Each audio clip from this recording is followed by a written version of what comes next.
local news that matters on ABC 22 News.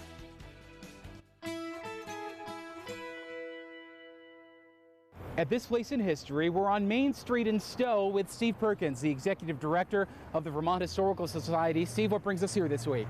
So, Mike, I think all of our viewers know that Stowe is home of one of the nation's preeminent ski areas and one of the oldest ski areas in the United States. Indeed. But what they may not know is that there were tons of ski areas all over Vermont. Almost every community had some sort of ski area. So we're going to go into the Vermont Ski and Snowboard Museum and meet with Brian Lindner, and we're going to talk a bit about where they were, how to find them, and some interesting research.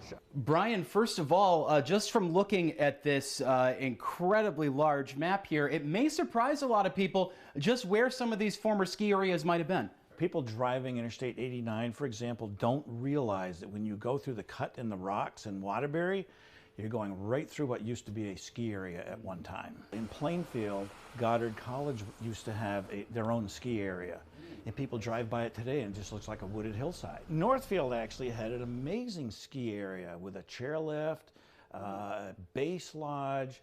There's almost no hint of it today, but it was connected to Norwich University. It was a significant ski area.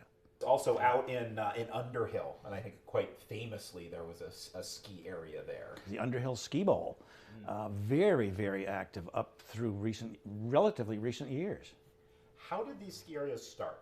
People don't seem to realize these days how big skiing was when it started in the 1920s and 30s, to the point where every local town seemed to organize their own ski club, needed their own ski area. Waterbury had 5.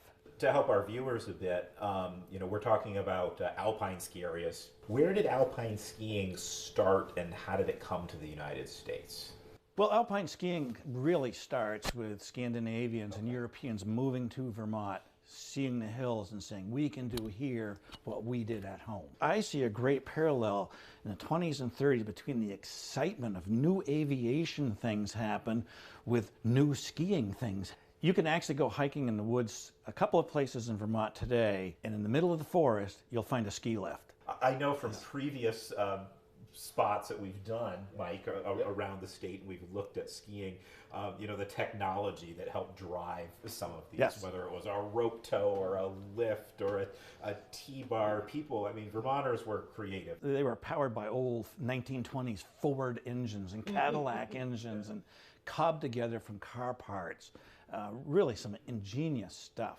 Yeah, during an era, as you mentioned, Brian, not just of advancing technology in aviation, but in various forms of ground transportation too. Absolutely. Skiing is an evolving sport. The technology is evolving, new types of lifts, but it all really starts with these lost ski areas. The whole topic started as a term paper with a college student.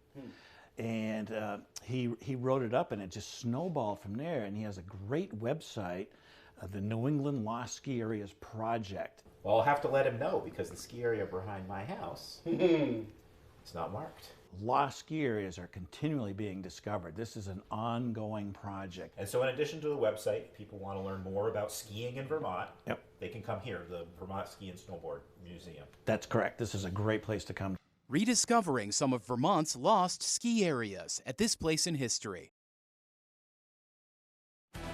You're watching local news that matters